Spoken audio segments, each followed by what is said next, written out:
तो आज की वीडियो में हम लोग बात करेंगे सेल इंजरी के बेसिक इंट्रोडक्शन और कॉजेज ऑफ सेल इंजरी के बारे में। और ये हमारी पैथोफिजियोलॉजी का सेकंड वीडियो होने वाला है। तो आप लोग कॉपी और पेन लेके बैठ जाइए और हम लोग अपना आज का वीडियो स्टार्ट करते हैं। अब देखो, इंजरी से आप लोग क्या समझते हो? जैसे अगर हम लोग को इंजरी होती है तो उसका मतलब क्या होता है कि इंजरी का मतलब हमें चोट लग गई या फिर हमें कुछ नुकसान वगैरह हो गया है ना, या हमारी बॉडी में कुछ भी डिफेक्ट हो जाता है तो हम लोग उसको बोलते हैं कि इंजरी हो गई हमें। तो उसी तरीके से हमारी बॉडी के सेल में जब भी कोई इंजरी होती है, देखो वैसे तो कहने को बोलते हैं हम लोग कि हमारी बॉडी में इंजरी हुई है, पर अल्टीमेटली इंजरी हमारे सेल में ही होती है, क्योंकि हमारी बॉडी की सबसे बेसिक यूनिट सेल ही है। तो अगर हमें कहीं भी इंजरी हो रही है तो इसका मतलब है कि हमारे सेल के अंदर ही इंजरी हो रही है। तो सेल इंजरी का बेसिक मतलब यही होता है कि जब भी सेल के इंटरनल या फिर एक्सटर्नल इन्वायरमेंट में कुछ भी चेंजेस होते हैं, उसके साथ कुछ भी छेड़छाड़ होती है या फिर उसको कुछ भी नुकसान वगैरह हो जाता है, तो उसी को हम लोग यहाँ पे सेल इंजरी बोलते हैं। अब जैसा कि हमें पता है कि cells are the basic unit of tissues which forms organ and systems in human body. यानी कि हमारी बॉडी के जितने भी ऑर्गन है, जितने भी सिस्टम है, जो भी टिश्यू है, उन सबकी सबसे बेसिक यूनिट सेल ही है।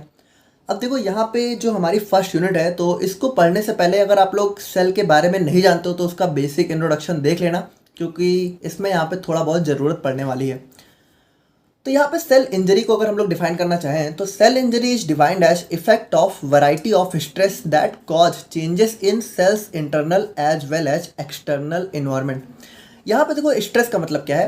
देखो, स्ट्रेस का मतलब आप कह सकते हो कि एक टाइप का प्रेशर कह लो या फिर कह लो टेंशन कह लो। जैसे हमें जब स्ट्रेस वगैरह होता है तो हम बहुत ज़्यादा परेशान हो जाते हैं। तो उसी तरीके से जब सेल के ऊपर कोई भी स्ट्रेस पड़ता है, यानी कि उसके ऊपर किसी भी तरह का प्रेशर पड़ता है, जिसकी वजह से सेल का जो इंटरनल इन्वायरमेंट है, यानी सेल के अंदर की जो चीज़ें हैं और या फिर सेल के बाहर की भी जो चीज़ें हैं, तो अगर यहाँ पे कुछ भी चेंजेस होते हैं तो उसी को हम लोग यहाँ पे सेल इंजरी से डिफाइन करते हैं। अब यहाँ पे देखो, तो the cellular responses to stress depends on variety of factors and also the cell injury can be either reversible और इरिवर्सिबल। यहाँ पे देखो, एक चीज़ समझना आप लोग कि जैसे जो हमारी सेल है, तो उसके ऊपर अगर हम लोग हल्का बहुत स्ट्रेस लगाते हैं तो उतना वो सह लेती है, मतलब उतना वो बर्दाश्त कर लेती है। जब वो स्ट्रेस थोड़ा ज़्यादा हो जाता है तभी यहाँ पे सेल इंजरी में कन्वर्ट होता है। और सेल इंजरी भी यहाँ पे दो टाइप की हो सकती है, रिवर्सिबल और इरिवर्सिबल। अब देखो, इस चीज़ को ना आप लोग बिल्कुल इस फ्लो चार्ट से समझो और बहुत आसानी से आप लोग को समझ में आ जाएगा। बस इस फ्लो चार्ट को थोड़ा सा ध्यान से समझना। देखो, जैसे हमारी कोई भी नॉर्मल सेल है, अभी नॉर्मल कंडीशन में कुछ भी दिक्कत उसको नहीं हुई है। अब अगर मान लो उस पर जो है मॉडरेट सा स्ट्रेस लग रहा है, यानी कि बहुत ज़्यादा स्ट्रेस नहीं है, हल्का बहुत है, तो यहाँ पे देखो क्या होता है, सबसे पहले सेल अपने आप को करती है अडेप्ट। यानी कि देखो, इसको थोड़ा ऐसे समझो कि जैसे हम ही लोग हैं तो हम लोगों को कोई परेशानी होती है तो थोड़ा बहुत होती है तो उतना तो हम लोग सह लेते हैं। जब बहुत ज़्यादा होती है तभी हम लोग को थोड़ा बहुत दिक्कत होती है। तो जैसे अगर सेल को थोड़ा बहुत स्ट्रेस लग रहा है, थोड़ा बहुत प्रेशर पड़ रहा है, तो उतने पे वो अपने आप को थोड़ा सा उस तरीके से अडेप्ट कर लेती है, यानी कि उसके हिसाब से स्ट्रेस के हिसाब से ढाल लेती है। अब देखो, अडेप्टेशन में भी बहुत सारे टाइप होते हैं, तो इनके बारे में काफ़ी डिटेल में भी हम लोग बात करेंगे नेक्स्ट लेक्चर में। बाकी देखो, यहाँ पे सिंपली आप लोग समझ गए कि अगर नॉर्मल स्ट्रेस है तो सेल यहाँ पे अडेप्ट कर लेगी अपने हिसाब से, उसको उतनी कोई दिक्कत नहीं होगी। लेकिन अगर यहाँ पे हाई स्ट्रेस पड़ रहा है, यानी कि जो हमारी नॉर्मल सेल है, अगर मान लो उसी पे डायरेक्टली हमारा हाई स्ट्रेस पड़ रहा है, तो वो डायरेक्ट यहाँ पे सेल इंजरी के केस में चली जाएगी, यानी कि उस पर इंजरी हो जाएगी। या फिर अगर अडेप्टेशन में ही जाने के बाद, यानी कि देखो पहले क्या हुआ कि हल्का सा स्ट्रेस पड़ा तो सेल यहाँ पे अडेप्ट हुई। अब अगर अडेप्ट होने के बाद और ज़्यादा स्ट्रेस पड़ता ही जा रहा है तो उसके बाद वो भी मतलब फिर से यहाँ पे सेल इंजरी के केस में चली जा सकती है। तो सेल इंजरी यहाँ पे देखो नॉर्मल से डायरेक्टली भी हो सकती है या फिर अडेप्टेशन के बाद भी हो सकती है। अब ये जो हमारी सेल इंजरी है, ये भी फर्दर यहाँ पे दो टाइप से डिवाइड हो सकती है। पहली होती है इरिवर्सिबल, दूसरी होती है रिवर्सिबल। अब देखो, रिवर्सिबल और इरिवर्सिबल आप लोग वर्ड ही से समझ रहे होगे। रिवर्सिबल का क्या मतलब है कि जो कि रिवर्स हो सकती है, यानी कि दोबारा से सही हो सकती है।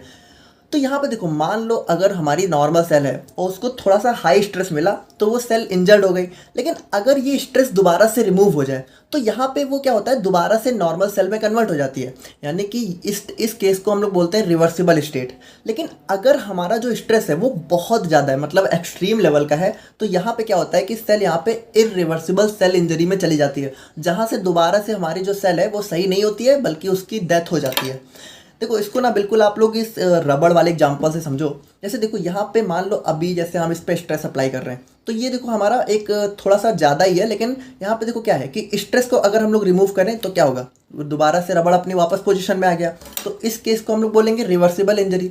और अगर हम लोग इस रबड़ पे बहुत ज़्यादा प्रेशर लगाएं, है ना, बहुत ज़्यादा, कि मतलब इसको खींचे ही जा रहे हैं, खींचे ही जा रहे हैं, तो एट लास्ट में देखो क्या होगा, एट लास्ट में हमारा रबड़ जो है टूट जाएगा, है ना। बहुत ज़्यादा स्ट्रेस लगाना पड़ा बट एट लास्ट में टूट गया।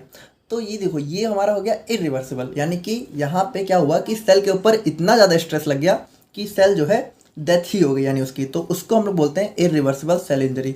अब इसके भी यहाँ पे दो टाइप होते हैं, पहला होता है नेक्रोसिस और दूसरा होता है एपोप्टोसिस। अब इन सब के बारे में भी हम लोग बाद में काफ़ी डिटेल में बात करेंगे। बाकी एक बेसिक आइडिया तो आप लोग को सेल इंजरी के बारे में लग ही गया होगा।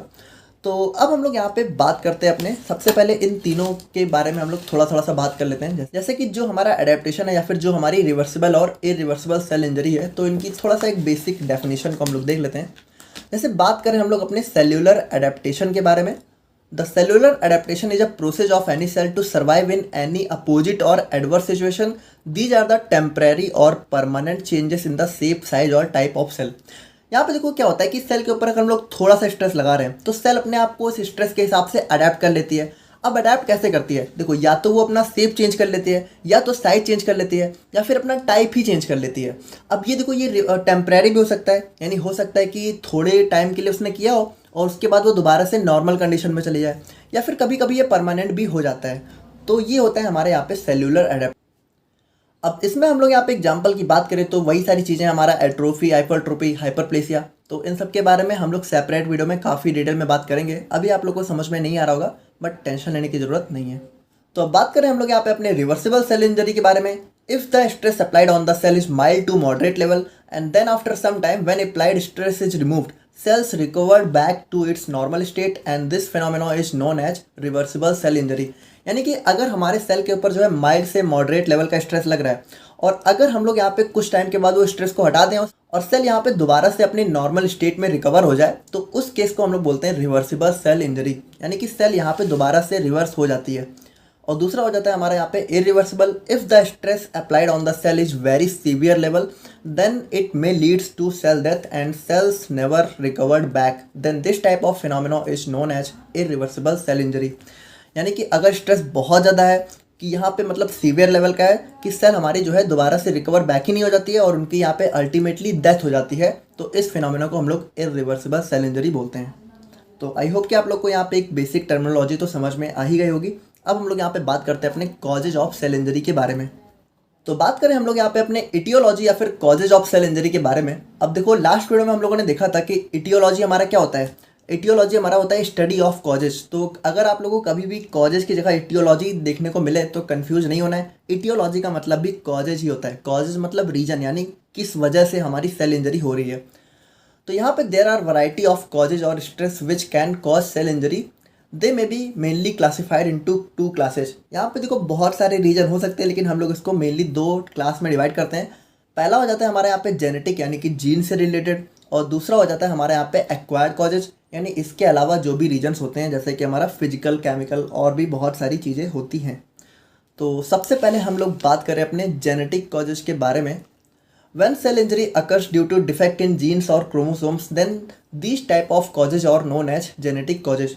यानी कि देखो, आप लोग सिंपली कह सकते हो कि जब हम लोग को यहाँ पे जेनेटिकली, यानी कि अपने पेरेंट्स वगैरह से ही जो है कुछ डिफेक्ट देखने को मिल जाता है अपनी सेल्स वगैरह में, तो उसको हम लोग यहाँ पे जेनेटिक कॉजेज के अंदर जो है क्लासीफाई करते हैं। तो यहाँ पे मेनली हमारे जो जीन्स होते हैं और जो भी क्रोमोसोम्स होते हैं सेल के अंदर, तो उनके अंदर ही हमें यहाँ पे डैमेज या फिर डिफेक्ट देखने को मिलता है।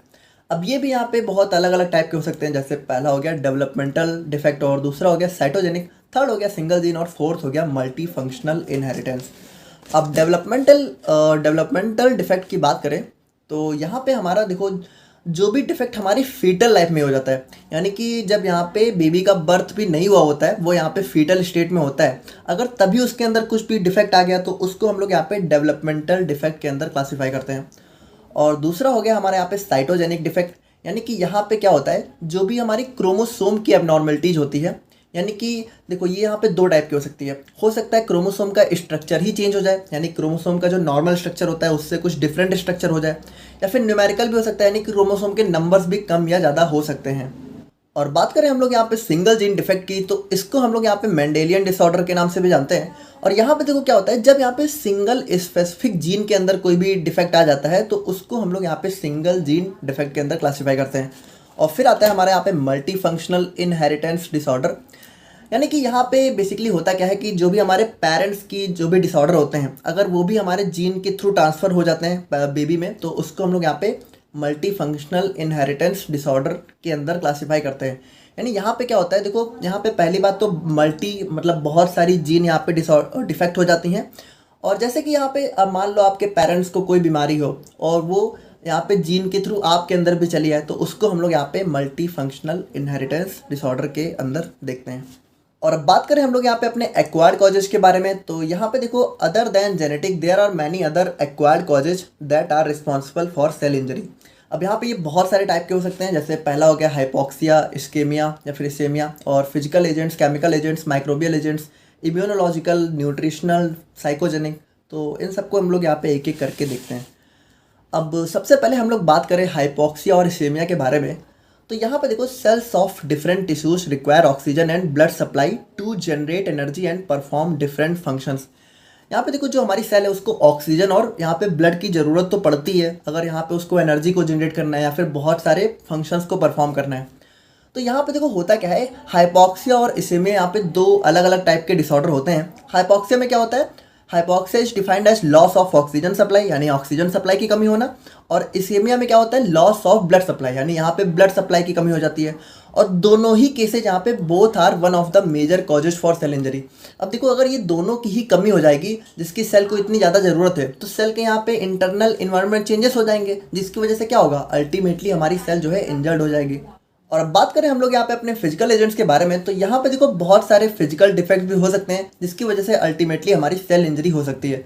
अब जैसे इसमें पहला हो गया हमारे यहाँ पे मैकेनिकल ट्रॉमा, यानी कि मान लो अगर आप लोग का छोटा या फिर कोई बड़ा सा एक्सीडेंट हो गया है, तब भी अल्टीमेटली क्या होता है, हमारी बॉडी डैमेज होती है। और बॉडी डैमेज हो रही है तो अल्टीमेटली क्या हो रहा है, हमारी सेल डैमेज हो रही है, तो इसकी वजह से भी सेल इंजरी हो सकती है। और फिर थर्मल ट्रॉमा की बात करें तो मान लो अगर आप लोग का कहीं पे बहुत ज़्यादा हीट, यानी कहीं पे जल वगैरह गया है, या फिर बहुत ज़्यादा कोल्ड, आप लोग को बहुत ज़्यादा ठंड लग गई है, तो वहाँ पे भी सेल डैमेज हो जाती हैं। या फिर जैसे हमारा करंट, मान लो किसी को करंट वगैरह लग गया, तो वहाँ पे भी सेल डैमेज होती हैं।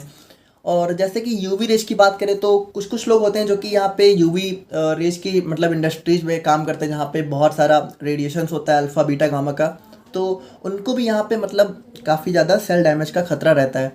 और यहाँ पे अगर एटमॉस्फेयर में रैपिड चेंज होता है, यानी हमारा जो एटमॉस्फेयर है अगर वहाँ पे बहुत तेज़ी से चेंजेस हो रहे हैं, तो उसकी वजह से भी हमारी कुछ जगह की सेल डैमेज हो जाती हैं। एंड अब बात करें हम लोग यहाँ पे अपने केमिकल एजेंट्स के बारे में, तो यहाँ पे देखो बहुत सारे केमिकल्स हैं जिसकी वजह से भी सेल इंजरी हो सकती है। जैसे कि केमिकल पॉइजनिंग, अगर मान लो साइनाइड वगैरह या फिर आर्सेनिक है, तो इसकी वजह से भी सेल इंजरी होगी। और अगर मान लो बहुत स्ट्रॉन्ग एसिड बेस है, जैसे कि हमारा HCl और NaOH है, आप लोग को पता है HCl हमारा बहुत स्ट्रॉन्ग एसिड है, NaOH बहुत स्ट्रॉन्ग बेस है, अगर उसमें डायरेक्टली हम लोग अपना हाथ वगैरह डाल देते हैं, तो वहाँ पे क्या होगा, वहाँ की तुरंत हमारा हाथ तो जल जाएगा और वहाँ पे सेल डैमेज हो जाएगी। या फिर अगर इंटरनली कंज्यूम कर लिया तब तो बहुत ज़्यादा प्रॉब्लम हो जाएगी। और इन्वायरमेंटल पॉइंट्स की बात करें तो अगर जो हमारा इन्वायरमेंट है उसमें भी बहुत सारे केमिकल्स ऐसे कभी कभी हो जाते हैं जो कि हमारी बॉडी के लिए हार्मफुल होते हैं, तो वो भी हमारी सेल को डैमेज कर सकते हैं। और पेस्टिसाइड्स और इंसेक्टिसाइड्स की बात करें तो जैसे कि यहाँ पे जो फार्मर वगैरह होते हैं, तो उनको यहाँ पे कीटनाशकों का छिड़काव करना होता है, तो उनकी भी जैसे वो लोग जब डाल रहे हैं तो वहाँ पे मतलब जब डाल रहे हैं तो उनके हाथों में भी डैमेज हो सकता है, तो इसकी वजह से भी सेल इंजरी हो सकती है। और यहाँ पे बात करें अपने हाइपरटोनिक साल्ट के बारे में, तो आप लोगों ने अगर आइजोटोनिसिटी वाला लेक्चर देखा है तो आप लोग को पता होगा कि हमारी बॉडी के लिए जो आइजोटोनिक सोल्यूशन है वही सूटेबल होता है। अगर हाइपरटोनिक है, यानी कि अगर उसका जो कंसंट्रेशन है वो हमारे ब्लड से ज़्यादा है तो भी नहीं ठीक है, और हाइपोटोनिक है तो भी नहीं ठीक है। तो अगर इस टाइप का कोई भी सॉल्ट है, सोल्यूशन है, तो वो भी हमारी सेल को डैमेज कर सकता है। और फिर अल्कोहल, निकोटीन, ड्रग्स, ये सारी चीज़ें तो हमारी बॉडी को डैमेज करती ही हैं। देखो कोई भी चीज़ है वो बॉडी को डैमेज कर रही है तो अल्टीमेटली सेल को डैमेज कर रही है, बस आप लोग सिंपली इतना समझो। और माइक्रोबियल एजेंट्स की बात करें तो यहाँ पे बहुत सारे टाइप के माइक्रोबियल एजेंट्स, जैसे कि bacteria, fungi, virus, protozoa, parasites, ये सब क्या करते हैं, ये सब यहाँ पे सेल्यूलर फंक्शंस में डिफेक्ट कॉज करते हैं, यानी कि सेल के फंक्शंस में गड़बड़ी करते हैं। और सेल के फंक्शंस में चेंजेस हो रहे हैं तो यहाँ पे क्या होगा, सेल इंजरी हो जाएगी अल्टीमेटली। और फिर इम्यूनोलॉजिकल एजेंट्स की बात करें तो देखो जो हमारी बॉडी का इम्यून सिस्टम है वैसे तो क्या करता है, वो हमारी बॉडी के मतलब फेवर में ही काम करता है, हमारी बॉडी को फॉरेन पार्टिकल से क्या करता है, प्रोटेक्ट करने का काम करता है। लेकिन देखो कभी कभी क्या होता है, कुछ हमारी जो इम्यून रिस्पॉन्स रिएक्शंस होती हैं, जैसे कि हमारा हाइपर सेंसिटिविटी हो गया या फिर ऑटो इम्यून डिसऑर्डर्स हो गया, देखो यहाँ पे आप लोग ऐसे समझो कि कभी कभी आप लोगों ने वो वाला केस सुना होगा ना, हार्ट ट्रांसप्लांट वगैरह का। तो जैसे किसी दूसरे का हार्ट जब हम लोग यहाँ पे किसी दूसरे में फिट करते हैं, तो कभी कभी क्या होता है कि जो हमारा बॉडी का इम्यून सिस्टम होता है वो उसको एक्सेप्ट नहीं करता है, वो पहचानता नहीं है। तो उसकी वजह से क्या होता है, वो यहाँ पे उसके प्रति जो है एंटीबॉडीज को यहाँ पे डेवलप करना स्टार्ट कर देता है, जिसकी वजह से भी हमारी सेल इंजरी हो जाती है। और न्यूट्रिशनल रीअरेंजमेंट्स की बात करें तो देखो, जैसा कि आपको पता है कि कोई भी चीज़ बहुत कम है तो भी नुकसानदायक है, बहुत ज़्यादा है तो भी हमारे लिए सही नहीं है। तो यहाँ पे डेफिशिएंसी और एक्सेज ऑफ न्यूट्रिएंट्स में lead to nutritional imbalance which ultimately can cause cell injury. यानी कि देखो, अगर मान लो कुछ भी हमें जो न्यूट्रिएंट्स की ज़रूरत है उसकी बहुत ज़्यादा कमी हो गई है, तो कमी की वजह से देखो क्या होता है, एनीमिया वगैरह हो जाता है ना। अगर हमारी बॉडी में ऑक्सीजन की कमी हो गई तो एनीमिया हो जाता है। और एक्सेस में बात करें तो अगर बहुत ज़्यादा ही मान लो आप लोग को फैट वगैरह मिलता जा रहा है तो ओबेसिटी की प्रॉब्लम होती है, यानी मोटापा वगैरह दिखने को मिल जाता है। और साइकोजेनिक डिसऑर्डर्स की बात करें तो यहाँ पे देखो, psychogenic defects like anxiety, depression and drug addictness like alcohol smoking leads to cell injury. यानी कि देखो, अगर आप लोग बहुत ज़्यादा टेंशन ले रहे हो, डिप्रेशन वगैरह में हो, और यहाँ पे अगर मान लो अल्कोहल या फिर स्मोकिंग वगैरह बहुत ज़्यादा कंज्यूम कर रहे हो, तो उसकी वजह से भी अल्टीमेटली सेल इंजरी देखने को मिल जाती है। तो यहाँ पे ये कुछ हमारे मेजर कॉजेज थे सेल इंजरी के। आई होप कि आप लोग को समझ में आ गया होगा। अब देखो, यहाँ पे बात करें तो injury to cell may have many causes that can be either known or unknown, but in most of the cases oxygen plays a central role in cell injury. देखो, वैसे तो सेल इंजरी के बहुत सारे रीजन हो सकते हैं, है ना, बहुत सारी वजहों से हो सकती है। हो सकता है हमें पता हो, या फिर कभी कभी अननोन भी होता है, यानी कभी कभी हमें पता भी नहीं होता है। लेकिन ज़्यादातर जो सेल इंजरी होती है वो ऑक्सीजन की वजह से होती है, यानी कि जब ऑक्सीजन की कमी हो जाती है। बेसिकली हम लोग बात करें तो जब हमें हाइपॉक्सिया या फिर इसेमिया हो जाता है, तभी हमें जो है सेल इंजरी देखने को मिलती है। अब हाइपॉक्सिया में क्या होता है कि लॉस ऑफ ऑक्सीजन हो जाता है, और इसेमिया में क्या होता है, हमारा लॉस ऑफ ब्लड सप्लाई हो जाता है। अब देखो, एक चीज़ आप लोग समझो कि अगर यहाँ पे लॉस ऑफ ब्लड हो रहा है तो अल्टीमेटली ऑक्सीजन का भी लॉस हो रहा है, क्योंकि जो ऑक्सीजन उसको कैरी कौन करता है, उसको हमारी बॉडी में सर्कुलेट कौन करता है, हमारा ब्लड ही करता है। ब्लड ही यहाँ पे ऑक्सीजन को लेके जाता है। तो अगर ब्लड लॉस हो रहा है तब भी ऑक्सीजन का लॉस हो रहा है, और ऑक्सीजन का लॉस तो हो ही रहा है। तो कुल मिलाकर बात यह है कि ऑक्सीजन की वजह से ही हमें ज़्यादातर सेल इंजरी के केसेस देखने को मिलते हैं। तो यहाँ पे हम लोग अपनी पैथोजेनेसिस ऑफ सेल इंजरी को यहाँ पे 3-4 स्टेप में, या फिर कह सकते हो 3-4 पार्ट में डिवाइड कर सकते हैं। पहला हो गया हमारे यहाँ पे सेल मेम्ब्रेन डैमेज, दूसरा हो गया माइटोकॉन्ड्रियल डैमेज, थर्ड हो गया हमारे यहाँ पे राइबोसोम डैमेज, एंड फोर्थ हो गया हमारे यहाँ पे न्यूक्लियर या फिर कह सकते हो न्यूक्लियस का डैमेज। अब देखो, इन चारों के बारे में तो हम लोग बात करेंगे ही, बट सबसे पहले हम लोग यहाँ पे थोड़ा सा सेल को रिवाइज करेंगे, यानी सेल के बारे में देखेंगे कि सेल के अंदर क्या क्या चीज़ें होती हैं। और उसके बाद हम लोग यहाँ पे थोड़ा सा इसको एक फ्लो चार्ट से समझेंगे कि असल में यहाँ पे किस तरीके से क्या क्या हमारे स्टेप हो रहे हैं। तो सबसे पहले हम लोग थोड़ा सा सेल को रिवाइज करते हैं। देखो, जो हमारी सेल होती है, तो आपको पता है सेल के ऊपर सबसे पहले क्या होती है, हमारी सेल मेम्ब्रेन होती है ना। सेल मेम्ब्रेन यानी सेल की सबसे आउटर कवरिंग। और सबसे इम्पॉर्टेंट बात कि जो हमारी सेल मेम्ब्रेन है वो किसकी बनी होती है, बाई लेयर ऑफ फॉस्फोलिपिड, यानी कि आप लोग कह सकते हो कि हमारी ये फॉस्फोलिपिड की बनी हुई होती है। देखो, ये बहुत इंपॉर्टेंट पॉइंट्स हैं, अभी आज की वीडियो में इसका जो है यूज भी होने वाला है। तो यहाँ पे हमारी सेल मेम्ब्रेन हो गई बाई लेयर ऑफ फॉस्फोलिपिड। और उसके बाद यहाँ पे देखो, तो इसके अंदर अगर हम लोग अपने कुछ इंपॉर्टेंट स्ट्रक्चर्स की बात करें तो हमारा सेल के अंदर हमारा माइटोकॉन्ड्रिया होता है, बहुत important. Mitochondria power house of cell, है ना, एटीपी का फॉर्मेशन करता है, एटीपी की सिंथेसिस। और उसके बाद यहाँ पे हमारा न्यूक्लियस तो होता ही है, न्यूक्लियस होता है सेंटर में, है ना, हमारा न्यूक्लियस। अब देखो, यहाँ पे जो हमारा न्यूक्लियस है ना, तो इसके अंदर भी हमें कुछ चीज़ें देखने को मिलती हैं।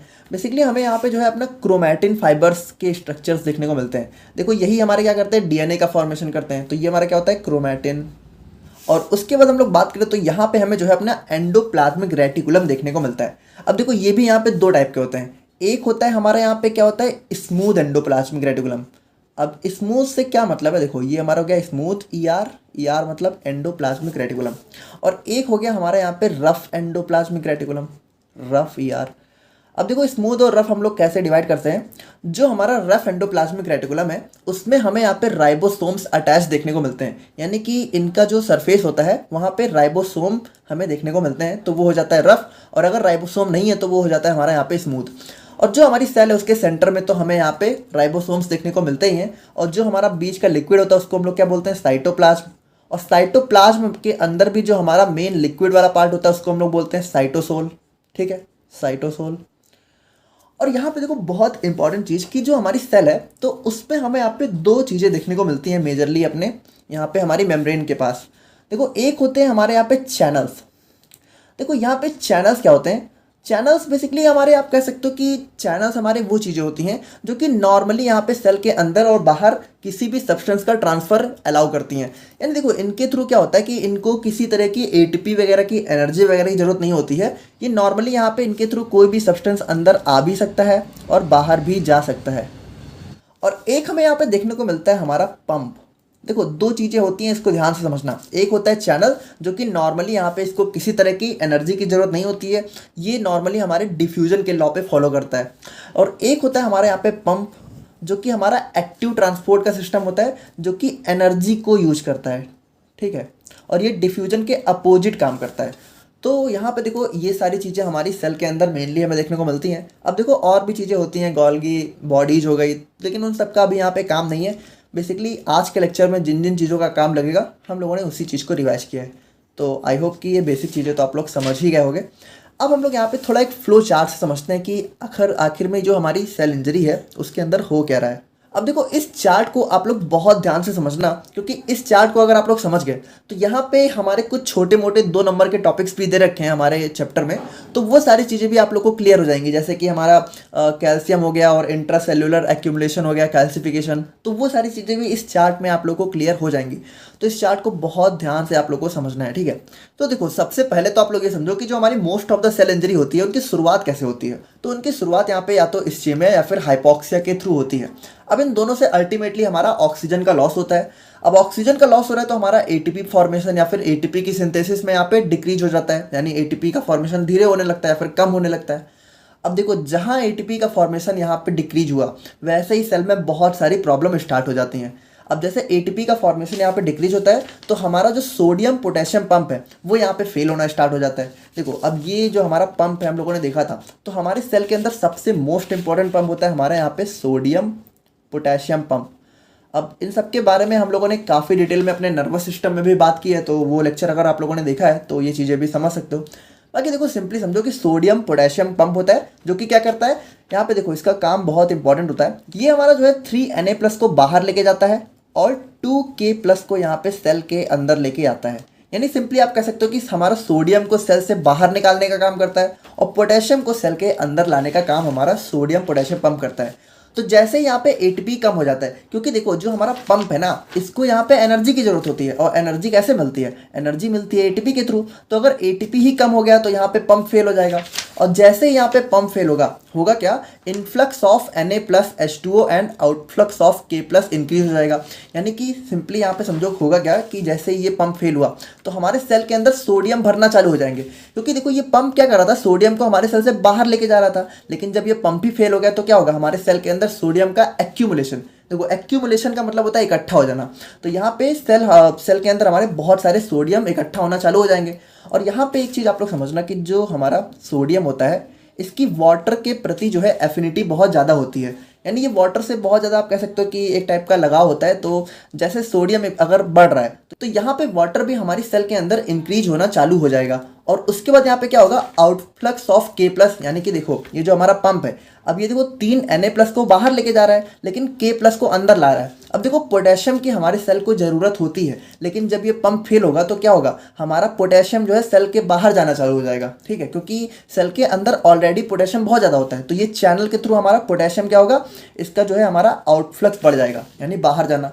अब इसकी वजह से अल्टीमेटली होगा क्या, सेल स्वेलिंग चालू हो जाएगी। सेल स्वेलिंग का मतलब क्या है, देखो जैसे जैसे यहाँ पे सोडियम और वाटर सेल के अंदर बढ़ता जाएगा तो सेल का क्या होगा, देखो जैसे अब इसके अंदर इकट्ठा होना चालू हो गया। अब किसी चीज़ के अंदर अगर मान लो पानी भर जाता है तो क्या होता है, वो चीज़ फूल जाती है। तो हमारी सेल क्या होगी, सेल हमारी थोड़ा सा फूल जाएगी, और सेल के फूल जाने को हम लोग बोलते हैं सेल स्वेलिंग। Cell swelling.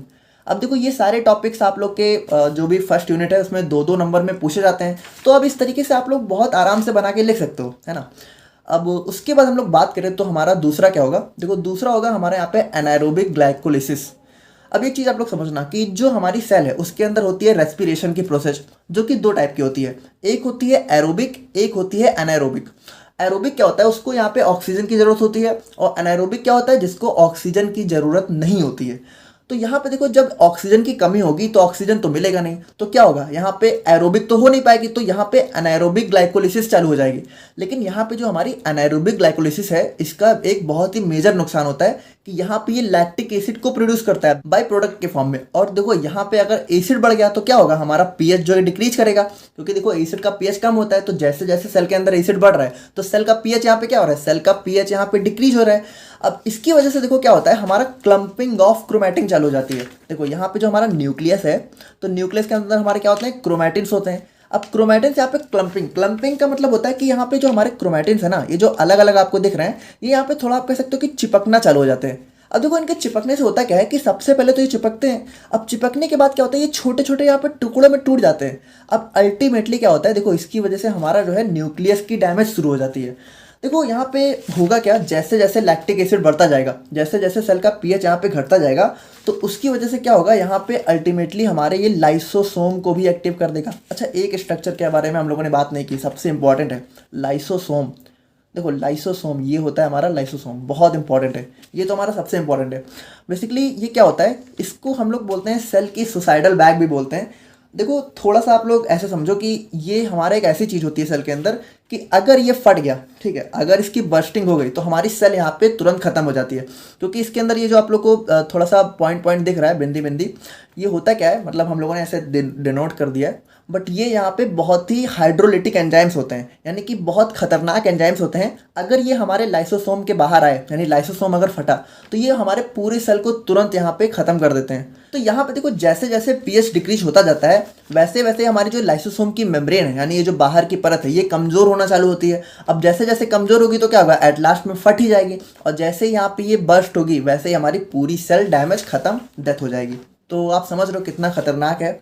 और थर्ड हम लोग बात करें तो थर्ड क्या होता है, जैसे एटीपी का फॉर्मेशन डिक्रीज होता है, वैसे हमारे जो राइबोसोम है उनका डिटैचमेंट चालू हो जाता है। और डिटैचमेंट किससे होता है, हमारे रफ एंडोप्लाज्मिक रेटिकुलम से, यानी यहाँ से क्या होता है, ये जो राइबोसोम है ये अलग होना चालू हो जाते हैं। अब एक चीज़ आप लोग को अगर नहीं पता है तो आप लोग जान लो कि ये जो हमारे राइबोसोम होते हैं, यही हमारे यहाँ पे प्रोटीन की सिंथेसिस करते हैं, यानी आप कह सकते हो कि प्रोटीन का फॉर्मेशन करते हैं। देखो सिंथेसिस मतलब आप फॉर्मेशन ही होता है। तो यहाँ पे प्रोटीन की हमारी सिंथेसिस डिक्रीज हो जाएगी, यानी प्रोटीन का ही फॉर्मेशन कम हो जाएगा, और सेल को यहाँ पे प्रोटीन्स वगैरह की बहुत ज़रूरत होती है, तो अल्टीमेटली सेल यहाँ पे क्या होगा, इंजरी हो जाएगी। अब देखो यहाँ तक का जो केस है, अभी हम लोगों ने इतना जो कुछ देखा, ये हमारा रिवर्सिबल केस होता है। यानी अगर चीज़ें यहाँ तक हैं और अगर अभी चीज़ें सही हो जाए, मान लो अभी मतलब जैसे हमारी सेल स्वेलिंग हुई है, या फिर क्लम्पिंग हुआ है, या फिर प्रोटीन सिंथेसिस अभी कम हुई है, तो अगर यहाँ से हमारा जो इस्चेमिया है या फिर हाइपॉक्सिया है, अगर ये सही हो जाए, यानी ऑक्सीजन की सप्लाई नॉर्मल हो जाए, तो ये सारी चीज़ें रिवर्स हो जाती हैं, यानी सेल दोबारा से नॉर्मल स्टेट में आ जाती है। लेकिन अब यहाँ से भी चीज़ें अगर आगे बढ़ती जा रही हैं, यानी ऑक्सीजन कम होता ही जा रहा है, इस्चेमिया या फिर हाइपॉक्सिया बढ़ता ही जा रहा है, तब क्या होता है, अब सेल इसके आगे हमारी चली जाती है इररिवर्सिबल स्टेट में। अब इररिवर्सिबल स्टेट में जाने के बाद देखो क्या होता है, जो हमारा कैल्शियम पंप है वो यहाँ पे फेल हो जाता है। और देखो जैसे ही कैल्शियम पंप फेल हुआ, वैसे ही समझ लो सेल का पूरी तरीके से खात्मा चालू हो गया है। क्योंकि ये जो कैल्शियम का पंप होता है, मतलब हमारी सेल में कैल्शियम पंप भी होते हैं, ये हमारे सेल के लिए बहुत एक इंपॉर्टेंट पंप होता है, क्योंकि ये क्या करता है, हमारे कैल्शियम का जो है आउटफ्लक्स करता है। देखो आप लोग थोड़ा ऐसे समझो कि कैल्शियम हमारी सेल के लिए बिल्कुल भी सही चीज़ नहीं होती है। तो अगर कैल्शियम पंप फेल हुआ तो यहाँ पे क्या होगा, साइटोसोलिक कैल्शियम बढ़ना चालू हो जाएगा, यानी कि हमारे सेल के साइटोप्लाज्म में हमारा कैल्शियम बहुत बढ़ना चालू हो जाएगा। और जैसे ही कैल्शियम बढ़ेगा, वैसे ही यहाँ पे हमारी सेल के अंदर बहुत सारे एंजाइम्स का एक्टिवेशन चालू हो जाएगा। और ये जो एंजाइम्स हैं ये बिल्कुल भी सेल के लिए अच्छे नहीं होते हैं, ये हाइड्रोलिटिक एंजाइम्स होते हैं, यानी कि ये सेल को थोड़ा सा कह सकते हो कि मतलब तबाह करने वाले एंजाइम होते हैं, ठीक है। यानी कि इसकी वजह से क्या होता है, देखो हमारे 3-4 स्पेशल एंजाइम्स होते हैं, जैसे फॉस्फोलाइपेज हो गया, प्रोटीएस हो गया, एंडोन्यूक्लियस। देखो जिसके आगे आप लोग को एस लगा मिल जाए, फिर समझ लो वो कुछ ना कुछ यहाँ पे ख़त्म करने वाला है, यानी किसी चीज़ को यहाँ पे कह सकते हो डैमेज करने वाला है। तो यहाँ पे फॉस्फोलाइपेज, प्रोटीएज, एंडोन्यूक्लियस और एटीपेज, अब ये क्या करेंगे, देखो फॉस्फोलाइपेज क्या करेगा, हमारी मेम्ब्रेन को डैमेज करेगा, क्योंकि मेम्ब्रेन हमारी फॉस्फोलिपिड की बनी होती है। तो ये क्या करेगा, मेम्ब्रेन डैमेज कर देगा। और प्रोटीएस क्या करेगा, प्रोटीन डैमेज करेगा। एंडोन्यूक्लियस क्या करेगा, हमारा न्यूक्लियस डैमेज करेगा। और एटीपीएस हमारा क्या कर रहा है, एटीपी को डैमेज करेगा। और देखो अल्टीमेटली ये सारी चीज़ें क्या करेंगी, ये जो एंजाइम्स है जैसे जैसे ये बढ़ते जाएंगे तो अल्टीमेटली हमारा लाइसोसोम डैमेज होगा। और जैसे ही लाइसोसोम डैमेज हुआ, देखो लाइसोसोम जहाँ बर्स्ट हुआ, जहाँ डैमेज हुआ, वैसे ही समझ लो सेल खत्म। क्योंकि ये जैसे ही यहाँ पे बर्स्ट होता है, सेल पूरी तरीके से खत्म हो जाती है, क्योंकि इसके अंदर जो भी एंजाइम्स होते हैं वो बहुत खतरनाक होते हैं, बहुत ज़्यादा। तो देखो कुछ इस तरीके से हमारी सेल इंजरी का मैकेनिज्म होता है। अब यहाँ पे देखो हमारे कुछ 2-3 छोटे छोटे टॉपिक्स हैं, वो भी यहाँ पे क्लियर है। जैसे कि इंट्रासेल्युलर एक्यूमुलेशन क्या होता है, जब भी हमारे यहाँ पे सोडियम वाटर बढ़ जाता है तो उसी को हम लोग यहाँ पे इंट्रासेल्युलर एक्यूमुलेशन बोलते हैं। या फिर सेल स्वेलिंग भी हमारा यही चीज़ होता है। और उसके बाद यहाँ पे कैल्सिफिकेशन भी वही चीज़ होता है, जो हमारा कैल्शियम का सेल के अंदर बढ़ जाना। तो ये सारी चीज़ें भी यहाँ से आप लोग बना के लिख सकते हो, और चाहो तो आप लोग इस चार्ट से ही बहुत कुछ बना के लिख सकते हो। तो अब हम लोग यहाँ पे थोड़ा सा बात कर लेते हैं अपने pathogenesis of reversible and irreversible cell injury के बारे में। और उसके बाद हम लोग अपने उन चारों पॉइंट्स को एट लास्ट में डिस्कस करेंगे, जैसे कि हमारा माइटोकॉन्ड्रियल डैमेज और हमारा cell membrane damage, nuclear damage, वो सारी चीज़ें अभी हम लोग यहाँ पे इस वाले पॉइंट के बाद देख रहे हैं। तो अगर हम लोग यहाँ पे pathogenesis of reversible cell injury की बात करें तो यहाँ पे देखो हम लोगों ने क्या देखा था, जो हमारा यहाँ तक का पॉइंट था, देखो ये इतना हमारा क्या था, रिवर्सिबल। तो ये देखो यही सारी चीज़ें वहाँ पे आप लोग को थोड़ा सा पॉइंट के फॉर्म में लिख देनी है, और कुछ है थोड़ी। देखो अगर पैथोजेनेसिस ऑफ रिवर्सिबल इंजरी की बात करें तो यहाँ पे क्या हो गया, हाइपॉक्सिया या फिर इशेमिया हमारा क्या करेगा, leads to decrease generation of cellular ATP, यानी एटीपी का फॉर्मेशन कम करेगा।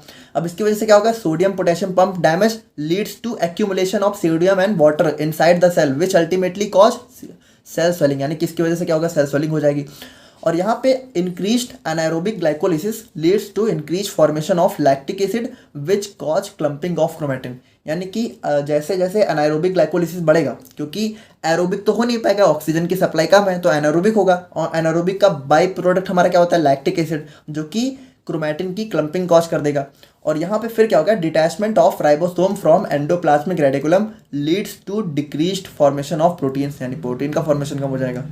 और बात करें हम लोग यहाँ पे अपने pathogenesis of irreversible cell injury, तो यहाँ पे देखो क्या होगा, सबसे पहले हमारा कैल्शियम का इन्फ्लक्स इंक्रीज हो जाएगा, जिसकी वजह से हमारा माइटोकॉन्ड्रियल डैमेज होगा, माइटोकॉन्ड्रिया डैमेज हो जाएगा। अभी माइटोकॉन्ड्रियल डैमेज में इस चीज़ को हम लोग ध्यान से देखेंगे।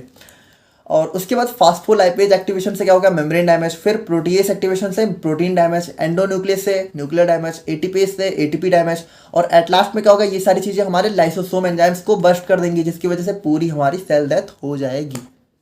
तो अब हम लोग यहाँ पे फाइनली बात करते हैं अपने कुछ जनरल स्टेप्स या फिर पैथोजेनेसिस ऑफ सेल इंजरी के बारे में। देखो ये सारी चीज़ें हम लोग थोड़ा सा आपके सिलेबस के हिसाब से ही डिजाइन कर रहे हैं, वरना हमारा जो सेल डैमेज है, ठीक है, या फिर कह सकते हो पैथोजेनेसिस है, वो तो उतना ही है। लेकिन अब ये सारी चीज़ें आपके सिलेबस में दे रखी हैं, तो इसको भी आपके लिए देखना जरूरी है। बाय द वे आप देख चुके हो ऑलरेडी वही चीज़ है जो आप लोग समझ चुके हो। जैसे सेल मेम्ब्रेन डैमेज की बात करें तो यहाँ पे देखो क्या है, membrane of cell can be easily damaged by any type of destructive physical agents like heat और रेडिएशन। देखो जो सेल की मेम्ब्रेन है वो यहाँ पे किसी भी, जैसे मान लो अगर हमारे हाथ है, अब उसको अगर मान लो कहीं हीट वगैरह लग गई या फिर रेडिएशन लग गया, तो वहाँ पे क्या होगा, हमारे सबसे पहले सेल मेम्ब्रेन ही डैमेज होती है। अब यहाँ पे loss of oxygen supply caused by hypoxia decrease the ATP formation and due to this essentials materials that cell needs to survive gets reduced, यानी कि जैसे जैसे हाइपॉक्सिया होता है तो एटीपी का फॉर्मेशन डिक्रीज होता है, और जैसे एटीपी का फॉर्मेशन डिक्रीज होगा तो हमारे सेल को जो भी एसेंशियल मटेरियल होते हैं, यानी जरूरी चीज़ें होती हैं जो सेल को सर्वाइव करने के लिए चाहिए ही चाहिए, वो मिलना कम हो जाती हैं। तो उसकी वजह से भी क्या होता है, अल्टीमेटली सेल मेम्ब्रेन डैमेज होती है। Also, the membrane damage increases the influx of calcium ions inside the cell, which ultimately plays major role in cell injury. अब देखो जो हमारी सेल मेम्ब्रेन है, यहीं पे तो हमारे चैनल्स होते हैं, जितने भी चैनल हैं, या फिर कह सकते हो हमारा पंप है। तो अगर सेल मेम्ब्रेन डैमेज हो जाएगी तो ये पंप हमारे और ज़्यादा एक्टिव हो जाएंगे, मतलब एक्टिव नहीं होंगे, मतलब डीएक्टिवेट हो जाएंगे, है ना। तो यहाँ पे क्या होगा, हमारे कैल्शियम का इन्फ्लक्स चालू हो जाएगा, जिसकी वजह से अल्टीमेटली हमारी सेल इंजरी बहुत ज़्यादा बढ़ जाएगी। और बात करें हम लोग यहाँ पे अपने माइटोकॉन्ड्रियल डैमेज की, तो माइटोकॉन्ड्रिया हमारा क्या होता है, देखो ये कुछ इस टाइप का स्ट्रक्चर होता है। तो increase in cytosolic calcium leads to increase in inorganic phosphate and certain fatty acids. देखो थोड़ा ध्यान से समझना, जैसे जैसे कैल्शियम हमारे सेल के अंदर बढ़ेगा, उसकी वजह से हमारा जो हमारा सेल है उसके अंदर इनऑर्गेनिक फॉस्फेट और कुछ हमारे फैटी एसिड्स होते हैं, उनका अमाउंट भी बढ़ना चालू हो जाएगा। अब ये जो हमारा इनऑर्गेनिक फॉस्फेट है और जो भी फैटी एसिड है, ये अकेले मिलके हमारे माइटोकॉन्ड्रिया को डैमेज नहीं कर सकते, लेकिन जब यहाँ पे कैल्शियम के साथ इनका इन्फ्लक्स हो जाता है, यानी कैल्शियम के साथ यहाँ पे अटैच हो जाते हैं, तब क्या होता है, देखो ये तीनों मिलके हमारे माइटोकॉन्ड्रिया को एक्सट्रीम लेवल पे डैमेज करते हैं। यानी देखो सिंपल है, ये दोनों अकेले नहीं कर सकते, लेकिन कैल्शियम, चूंकि कैल्शियम बढ़ता ही जा रहा है सेल के अंदर, तो अब कैल्शियम भी इनके साथ मिल गया, तो ये तीनों मिलके बहुत बुरी तरीके से हमारे माइटोकॉन्ड्रिया को डैमेज करते हैं। यहाँ पे बल्कि जो हमारा कैल्शियम है वो अकेले ही हमारे माइटोकॉन्ड्रिया को बहुत ज़्यादा डैमेज कर सकता है। यानी देखो हम लोगों ने ऑलरेडी डिस्कस कर लिया है कि जो कैल्शियम है ये हमारे सेल के लिए बिल्कुल भी अच्छा नहीं होता है, यानी ये हमारे सेल के अंदर जितना कम रहे उतना ही अच्छा होता है। अब उसके बाद हम लोग बात करें अपने राइबोसोम डैमेज की, तो यहाँ पे हमारा decreased ATP formation leads to detachment of ribosomes from rough endoplasmic reticulum which ultimately leads to decreased protein synthesis. हम लोगों ने ऑलरेडी देखा है कि जो हमारा एटीपी है जैसे वो कम बनेगा तो हमारा क्या होगा, तो हमारे राइबोसोम हमारे एंडोप्लाज्मिक रेटिकुलम से डिटैच हो जाएंगे, ठीक है, तो उसकी वजह से अल्टीमेटली हमारे प्रोटीन सिंथेसिस कम हो जाएगी, प्रोटीन का फॉर्मेशन कम हो जाएगा। Now decrease in the protein synthesis ultimately leads to major cell injury, और प्रोटीन हमारा इतना इंपॉर्टेंट पार्ट होता है हमारे सेल के लिए, वही नहीं बनेगा तो हमारी सेल इंजरी होगी ही अल्टीमेटली। और बात करें हम लोग यहाँ पे अपने न्यूक्लियर डैमेज की, the decrease in the ATP formation and loss of oxygen supply leads to increased anaerobic glycolysis which results in the increased formation of lactic acid. देखो जैसे ऑक्सीजन की सप्लाई कम हो रही है तो हमारा क्या होगा, एनारोबिक ग्लाइकोलिसिस बढ़ जाएगा, जिसकी वजह से क्या होगा, लैक्टिक एसिड का फॉर्मेशन बढ़ जाएगा। लैक्टिक एसिड का फॉर्मेशन यहाँ पे बढ़ने से क्या होगा, क्लम्पिंग ऑफ क्रोमैटिन चालू हो जाएगी और पीएच का फॉल चालू हो जाएगा, पीएच कम हो जाएगा। और जैसे ही पीएच कम हो जाएगा क्या होगा, bursting to lysosomal enzymes which ultimately cause cell death. यानी पीएच कम होगा तो हमारा जो लाइसोसोम है उसकी मेम्ब्रेन डैमेज होगी और उसकी वजह से क्या होगा, लाइसोसोम हमारा बर्स्ट हो जाएगा, यानी कह सकते हो ब्लास्ट हो जाएगा और अल्टीमेटली सेल डेथ हो जाएगी। तो अब यहाँ पे देखो एक छोटा सा पॉइंट और है, तो इसको भी हम लोग यहाँ पे डिस्कस कर लेते हैं। तो यहाँ पे जो हमारी सेल इंजरी है उसमें हमारे फ्री रेडिकल्स भी एक बहुत ही इंपॉर्टेंट रोल प्ले करते हैं। देखो फ्री रेडिकल्स होते क्या हैं, free radicals are the chemical species that have single unpaired electron in their outer orbit. तो यहाँ पे देखो जो हमारे फ्री रेडिकल्स हैं वो हमारे ऐसे केमिकल सब्सटेंस होते हैं जिनकी आउटर ऑर्बिट में एक फ्री अनपेयर इलेक्ट्रॉन होता है। अब यहाँ पे जो हमारा बायोलॉजिकल सिस्टम है तो इसमें हमारे ये मेनली जो हमारे फ्री रेडिकल्स होते हैं वो हमारे रिएक्टिव ऑक्सीजन स्पीसीज होते हैं, यानी कि ये हमारे ऐसे ऑक्सीजन स्पीसीज होते हैं, ऐसे ऑक्सीजनेटेड सब्सटेंस होते हैं जो कि बहुत ज़्यादा रिएक्टिव होते हैं। अब ये जो हमारे फ्री रेडिकल्स हैं ये हमारे बहुत ज़्यादा एक्सट्रीमली अनस्टेबल होते हैं, क्योंकि इसके पास देखो सिंगल अनपेयर्ड इलेक्ट्रॉन है तो ये काफ़ी अनस्टेबल होता है। And react with cell membrane and nucleic acid in the cell, जो क्या करते हैं हमारी सेल मेम्ब्रेन और न्यूक्लिक एसिड से यहाँ पे रिएक्शन चालू कर देते हैं और उसकी वजह से क्या होता है, देखो अल्टीमेटली यहाँ पे ये सेल को बहुत ज़्यादा नुकसान पहुँचाना चालू कर देते हैं। Now there are some radicals like superoxide radicals, peroxide ions etcetera that are very destructive to cells. यानी ये हमारे कुछ फ्री रेडिकल्स होते हैं जो कि सेल के लिए बहुत खतरनाक होते हैं। And that cause lipid damage, oxidation of protein and DNA damage, जो कि हमारे फॉस्फोलिपिड यानी कि मेम्ब्रेन को डैमेज करते हैं, डीएनए को डैमेज करते हैं और हमारे प्रोटीन का ऑक्सीडेशन करा देते हैं, जो कि बिल्कुल अच्छी बात नहीं है। तो ये सारी चीज़ें कुल मिलाकर हमारी सेल इंजरी के एक बेसिक स्टेप्स होते हैं या फिर बेसिक मैकेनिज्म होता है। तो आई होप कि आप लोग को समझ में आ गया होगा। बाकी अगर कोई डाउट है तो आप लोग कमेंट करके बताना। मिलते हैं हम लोग यहाँ पे नेक्स्ट वीडियो में। Thank you so much.